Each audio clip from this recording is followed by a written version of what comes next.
चलो अब MP board कक्षा 10वीं के कुछ महत्वपूर्ण प्रश्नों को देख लेते हैं। तो वस्तुनिष्ठ वाला प्रश्न का मैंने पहले ही वीडियो बनाया था, इससे पहले वाले विज्ञान वाले में। तो विज्ञान वाले से बहुत सारे प्रश्न वहाँ से आए थे। तो यहाँ भी आपको इसी तरह से मैं कुछ आईएमपी प्रश्न बता रहा हूँ। यहाँ से बहुत सारे प्रश्न जितने भी बताऊँगा यहाँ से भी फंसने के बहुत ज़्यादा चांस है। तो चलो देखते हैं। तो यहाँ पर पहला है पूर्व मध्यकाल का दूसरा नाम। तो यहाँ पर आपको लेना है, ए लेना है, भक्तिकाल है। उसके बाद दूसरा देखो, छायावाद के प्रमुख कवि है।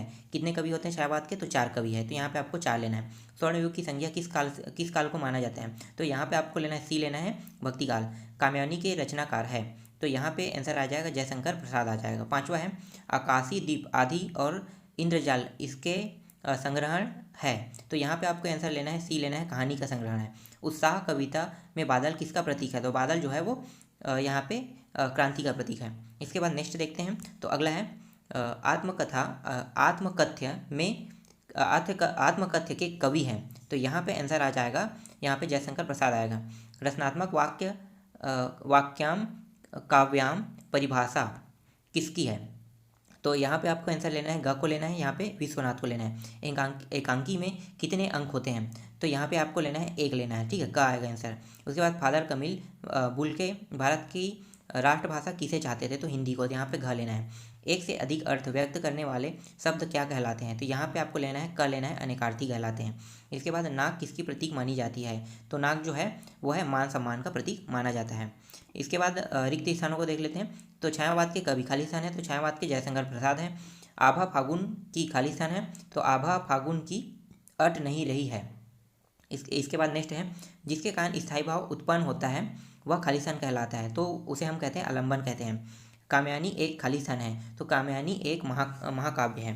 मन्नू भंडारी के पिता रसोई को खाली स्थान कहते हैं। तो मन्नू भंडारी के पिता रसोई को भटियार खाना कहते हैं।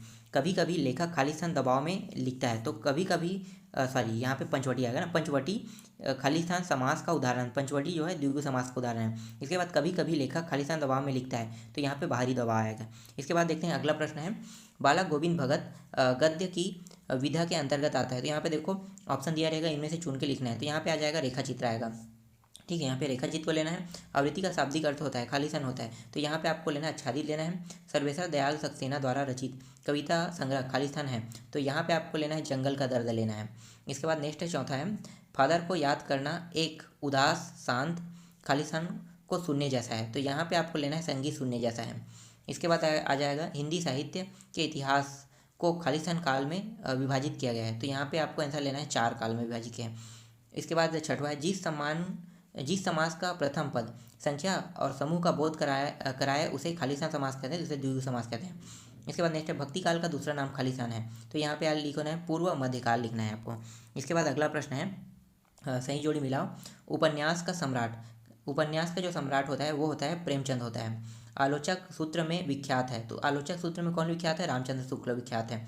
नाटक में तो यहाँ पे हमें नाटक को लेना है, कई अंग में विभक्त है, ठीक है, कई अंग लेना है यहाँ पे। उसने कथा था के लेखक। तो यहाँ पे आपको लेना है चंद्रधर शर्मा गुलेरी है। इसके बाद भारतेंदु युग की समय सीमा। तो यहाँ पे आपको लेना है डी लेना है। यहाँ पे सन 1843 से सन 1900 लेना है। इसके बाद पांचवा है भारतेंदु युग की समय सीमा, सॉरी वही चीज़ मैं बता रहा हूँ क्या। चलो नेक्स्ट देखते हैं छठवा, हाँ ठीक है, एक अंक की रचना। तो एक अंक की रचना यहाँ पे आ जाएगा, ये आ जाएगा एकांकी को कहते हैं। इसके बाद अगला प्रश्न है फिर से देख लेते हैं सही जोड़ मिलाओ, ठीक है। इसको मैं मिला देता हूँ, ये साफ साफ दिखाई नहीं दे रहा है इसलिए मैं क्लियर नहीं कह सकता, ठीक है। चलो आगे देखते हैं, नेक्स्ट देख लेते हैं। इसके बाद देखते हैं एक शब्द में उत्तर देख लेते हैं। तो गोपियाँ किसे प्रेम करती है? तो श्री कृष्ण से। तो यहाँ पे आ जाएगा श्री कृष्ण लेना है। साहित्य लहरी किसकी रचना है? तो सूरदास की रचना है। रसों की संख्या कितनी मानी जाती है? तो रसों की संख्या 9 मानी जाती है। भारत किस वर्ष में स्वतंत्र हुआ था? तो 1947 में। जिन शब्दों में करने या होने का बोध होता है वे क्या कहा जाते हैं? तो उसे हम कहते हैं क्रिया कहते हैं। इसके बाद देखो यथाशक्ति में कौन सा समास है? तो अवयवी भाव समास है। माता का अंचल में कहाँ की संस्कृति का आकलन हुआ है? तो यहाँ पे देहाती संस्कृति का आकलन हुआ है। इसके बाद अगला है पंचवटी शब्द किस समास है? तो पंचवटी वही शब्द फिर से आ गया, ठीक है, द्विगु समास है।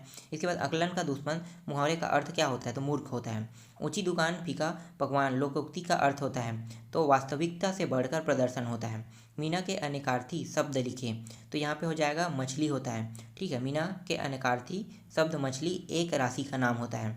इसके बाद अगला है पांचवा है निपात शब्द किसे कहते हैं? तो यहाँ पे किन बातों पर अतिरिक्त भार देने के लिए जिन शब्दों का प्रयोग किया जाता है हम क्या कहते हैं, उसे निपात कहते हैं। ठीक है, एक शब्द में उत्तर देना था लेकिन हमें पूरा वाक्य भी बनाना है, क्योंकि यहाँ पे निकात शब्द किसे कहते हैं तो पूरा आंसर लिखना है इसके लिए। ठीक है, आगे देखते हैं। आदर बोधक निपात में किस शब्द का प्रयोग होता है, तो यहाँ पे जी शब्द का प्रयोग होता है। आदर के लिए जी का शब्द हम लगाते हैं। उसके बाद है पायो जी मैंने राम रतन धन पायो में किस अलंकार का प्रयोग हुआ है, तो रूपक अलंकार का प्रयोग हुआ है। इसके बाद देखते हैं सत्य असत्य में आता है माता का अचल पाठ वात्सल रस से परिपूर्ण संस्करण है, तो यहाँ पे क्या आ जाएगा, यहाँ पे आ जाएगा सत्य हो जाएगा। भोलानाथ का वास्तविक नाम तारकेश्वर था, ये सत्य है का सत्य, ये सत्य है।